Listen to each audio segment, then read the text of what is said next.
Hello students, आज हम एक ऐसे इक्वेशन के बारे में बात करने वाले हैं जिसको आप लोग फ्लूइड मैकेनिक्स या फिर मैकेनिकल प्रॉपर्टीज ऑफ फ्लूइड्स में यूज करते हैं। इक्वेशन है exist pressure inside the liquid drop. आपको दो अलग अलग केसेस दिए होते हैं। फर्स्ट लिक्विड ड्रॉप के लिए कैलकुलेट करना होता है या फिर कुछ कुछ केसेस में आपको सोप बबल के लिए कैलकुलेट करना होता है। हम लोग इस इक्वेशन को डिराइव करने की कोशिश करेंगे, उसके बाद फिर सोप बबल के केस में उसका जो इक्वेशन होता है उसके बारे में हम डिस्कस करेंगे। फर्स्ट थिंग, जैसे मान लीजिए कि अगर हम लोगों को लिक्विड ड्रॉप में अगर कोई भी एग्जिस्ट प्रेशर है उसके अंदर जो है वो कैलकुलेट अगर करना है, तो उसके लिए सपोज यहां पर हम लोग एक कंसीडर कर लेते हैं, ये एक बबल को अगर हम लोग स्फीयर फॉर्म में कंसीडर करें तो ये जो आपका ड्रॉप है उसका रेडियस कितना होगा, आर कंसीडर कर लेते हैं हम लोग। और जो उसका रेडियस जो है वो आर से लेकर कितना वैरी होगा, तो सपोज ये जो अमाउंट है वो सपोज मान लेते हैं कि डेल्टा आर के बराबर होगा। ठीक है, तो अब ये अगर आपको समझ में आ गया है, मैं फिर से यहाँ पर मेंशन भी कर देता हूं। The liquid drop is considered as sphere in shape। Okay, तो हम लोग जो कंसीडर करेंगे वो जो लिक्विड है, जो लिक्विड का ड्रॉप है वो कौन से शेप का है, तो स्फीयर शेप का है। अब सभी को पता होगा what is the surface area for the liquid. Surface area for the liquid is 4 pi are square.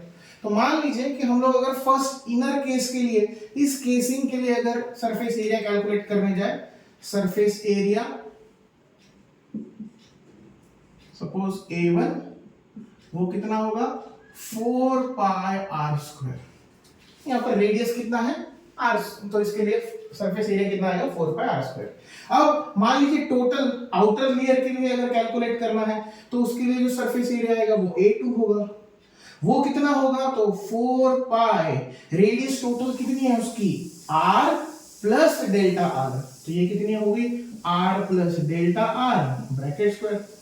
सही है। अब यहां पर आप कौन सा फॉर्मूला यूज करोगे, a plus b bracket square का फॉर्मूला यूज करोगे।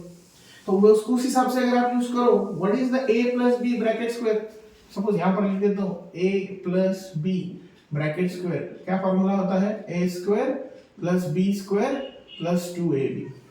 सही है। तो उस हिसाब से a क्या हुआ हमारा r और b क्या हुआ हमारा डेल्टा r। तो इसको एक्सपांड कर दीजिए, r square plus okay 2r delta r plus delta r square हो गया। अब इसे एक्सपांड कर दीजिए, that 4 pi is multiple for every factor, that's why 4 pi r square is equal to 4 pi r square। 4 pi into this factor, that means 4 to ja 8 pi r delta r और dr। इससे multiply कर दीजिए तो 4 pi delta r square. सही है। अब बात यह है यहां पर एक नोट करने जैसी है कि नोट करना जो आपका डेल्टा आर है, delta r is very small as compare to r. Therefore, अगर डेल्टा आर इतना छोटा होगा तो आप ही सोचिए उसका जो स्क्वायर होगा वो और भी छोटा होगा। Therefore, delta R square is very small, so we can ignore it। हम उसे इग्नोर कर सकते हैं। बहुत स्मॉल फैक्टर, तो ये फैक्टर क्या हो गया अब आपका, मान लीजिए हमने इग्नोर कर दिया। तो अब आपका A2 का वैल्यू क्या है, ये A1 का वैल्यू है आपका। सही है, समझ में आ गया होगा। A1 का वैल्यू क्या है 4 पाई आर स्क्वायर, जो ये इनर रिंग के लिए है, स्फीयर की इनर रिंग के लिए। आउटर रिंग के लिए जो आपने कैलकुलेट वो किया वो इतना था, पर ये अगर बहुत छोटा है इसे इग्नोर कर देते हैं तो A2 कितना बचता है आपके पास, सिर्फ A2 इज इक्वल टू क्या हो गया, सिर्फ 4 pi are square plus 8 pi are delta R हो गया इतना। अब चेंज इन एरिया निकालना है आपको, change in area which is delta A. तो डेल्टा ए कैसे निकालोगे आप लोग? A2 minus A1। A2 का वैल्यू कितना है? 4 pi are square plus 8 pi are delta R, minus A1 का वैल्यू कितना है आपका? 4 pi are square, 4 pi are square, 4 pi are square minus 4 pi are square cancel हो जाएगा। अब बचा क्या? सिर्फ delta A D A is equal to क्या बचेगा? 8 पाई आर डेल्टा आर। ये आपका चेंज इन एरिया आ गया। मतलब इसके लिए आपका जो चेंज इन एरिया है आपको फाइंड आउट हो गया।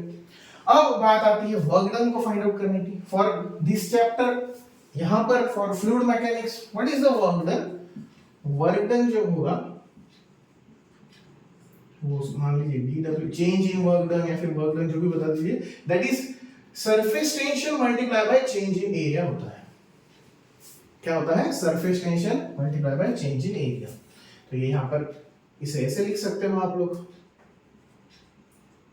dw is equal to t multiplied by dA। कितना होता है dA? 8 pi r delta r। Suppose इसे इक्वेशन नंबर 1 मान लीजिए। वर्क डन के हमें दो अलग अलग इक्वेशन लेने हैं, ये इक्वेशन नंबर 1 हो गया। अब आप क्या करोगे कि जो आपका डेल्टा w है that is change in work done, we also know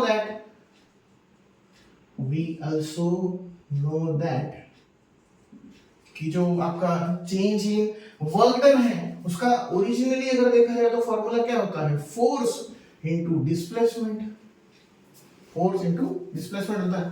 but force is equal to क्या होता है? Pressure is equal to force upon area होता है। तो फोर्स क्या बन जाएगा आपका? Force is equal to pressure into area. समझ में आ गया इतना? अब एरिया जो है वो कितना लोगे आप लोग? जैसे सपोज आप लोग कितना लोगे? 4 पाई आर स्क्वायर। तो यहाँ पर F की वैल्यू कितना पुट करनी है आपको? ओके, प्रेशर दैट मींस आपको चेंज इन प्रेशर लेना है, सॉरी चेंज के फॉर्म में लेना है। तो क्या आएगा? Pi minus P not, that means Pi minus P not into area. और Pi माइनस P नॉट और Pi that means inside pressure and outside pressure into area कितना लोगे? 4 पाई आर स्क्वायर। अब ये यहां पर dw के दूसरा इक्वेशन जो है, फोर्स की वैल्यू कितनी आ गई? Pi माइनस Po इनटू आपका 4 पाई आर स्क्वायर मल्टीप्लाई, ये तो फोर्स की वैल्यू हुई। डिस्प्लेसमेंट आपका डेल्टा आर या dr एज इट इज है। ये इक्वेशन नंबर क्या हो गया आपका? 2 हो गया। पहले ये नोट डाउन कर लीजिए, ठीक है। उसके बाद आप क्या करोगे? जैसे ये इक्वेशन अगर आपका नोट डाउन हो गया है, उसके बाद आप क्या करोगे?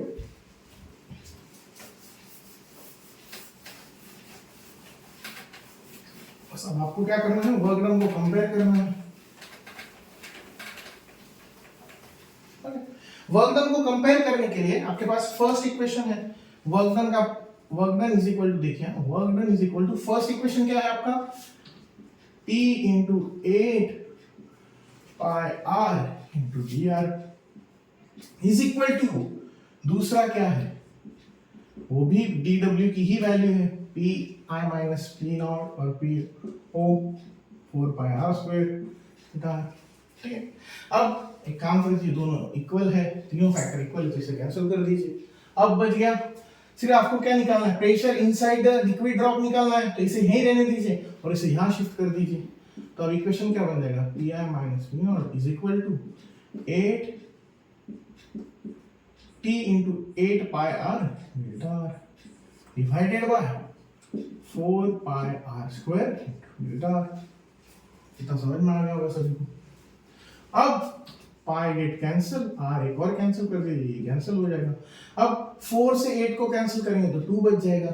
तो क्या हो गया? Pi minus P naught is equal to 2t upon r। That is the equation for, या फिर आप इसे बोल सकते हो Laplace law for liquid membrane, याद रखना है। और liquid membrane Laplace law is 2t upon r। पहले ये नोट डाउन कर लीजिए। ये समझ में आ जाए तो फिर हम दूसरी चीज के बारे में बात कर सकते हैं, ठीक है। ये कौन सी चीज के लिए था? आपका लिक्विड ड्रॉप के लिए। ओके, अब लिक्विड ड्रॉप के लिए अगर आपको समझ में आ गया है तो अब आगे की बात करेंगे।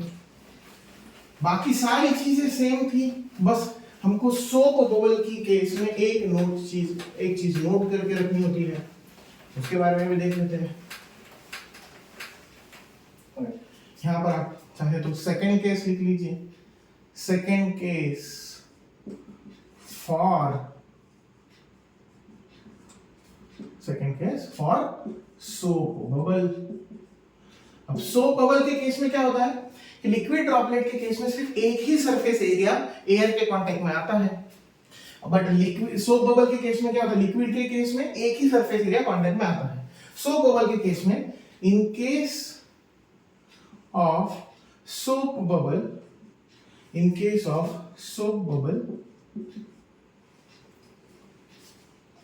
there are two surface areas are in contact with air। वो क्या होगा, कांटेक्ट, दो अलग अलग सरफेस एरियाज जो है वो इसके कांटेक्ट में आएंगे। तो बाकी चीज तो आपको सेम लिखनी है। जैसे मान लो कि मैं फिर से यहाँ पर लिख पाती, तो A1 आएगा 4 पाई आर स्क्वायर, A2 वही एक्सपांशन आएगा आपका फिर से, that means 4 pi are square, फिर उसके बाद आया था शायद 8 पाई आर डेल्टा आर। उसके बाद आपका जो आया था वो क्या था आपका, I think 4 pi into delta R square. इसे हमने इग्नोर किया था, इसे इग्नोर करने का इन दोनों का डिफरेंस निकाला था डेल्टा, वो कितना आया था आपका, वो आपका था A2 minus A1 which is 4 pi r square plus 8 pi r dr minus 4 pi r square। ये दोनों कैंसिल कर दीजिए, तो dA कितना हो गया, 8 pi r डेल्टा r। मिल गया आपको ये। बट ये किसके लिए था, किसके लिए था, ये लिक्विड ड्रॉप के लिए, वहां पर एक सरफेस था। For soap bubble DA, obviously दो सरफेस अगर कांटेक्ट में आ रहे हैं तो surface area, change in area भी डबल हो जाएगा। तो ये 2 times of 8 pi R delta which is कितना होगा, 16 पाई आर डेल्टा आर। बहुत इजी था, बस एक ही चेंज करना है, इतना ही चेंज करना है, बाकी एज इट इज। फिर वहां पर हम वही करेंगे जो आपका dw का पहला इक्वेशन था, वो कौन सा फॉर्म में था आपका, surface tension into change in area which is this 16 pi r। Okay, ये एक इक्वेशन बन जाएगा आपका। Second equation for work done, फिर वही फोर्स इनटू डिस्प्लेसमेंट बनेगा। हो गया। फिर वही फोर्स की जगह पर आप क्या लोगे, change in pressure into area, मतलब 4 pi are square into delta. ये आपका इक्वेशन नंबर 2 बन गया। अब दोनों इक्वेशन 1 एंड इक्वेशन 2 कंपेयर कर लीजिए। कंपेयर करेंगे तो एक तरफ आएगा t into 16 pi are delta is equal to, यहां पर क्या आएगा, change in pressure into 4 pi are square. Change in pressure को इसे डिवाइड कर दीजिए, Pi minus P naught is equal to T into 16 pi r divided by 4 pi r square। ये cancel हो जाएगा, r से pi के साथ कैंसिल हो जाएगा, यहाँ पर 4 बच जाएगा। दैट मीन्स फाइनल आंसर आएगा आपका 4t upon r which is for soap bubble,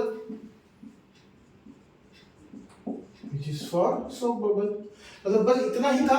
आपको ये याद रखना है, लिक्विड ड्रॉप के लिए आपको कई बार बोर्ड एग्जाम में इसके बारे में डेरिवेशन आता है। कोई भी अगर एक बोर्ड एग्जाम आप दे रहे हो पर्टिकुलर 12th स्टैंडर्ड के लिए, तो वहां पर इसके डेरिवेशन को शायद पूछा जा सकता है।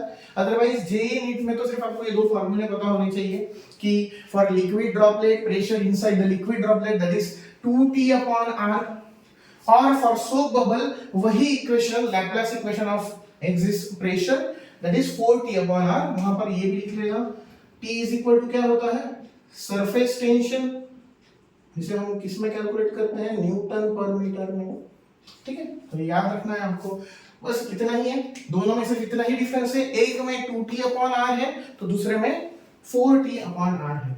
फिर भी इससे रिलेटेड अगर कोई डाउट आपको रह गया हो तो आप कमेंट बॉक्स में बता सकते हो, ठीक है। और कुछ इसी तरीके के और कोई डेरिवेशन या कोई भी चीज में आपको डाउट आप बता सकते हो। हम एज सुन एज पॉसिबल उस पर वीडियो बनाने की कोशिश करेंगे और आपके डाउट को क्लियर करने की कोशिश करेंगे। Thank you.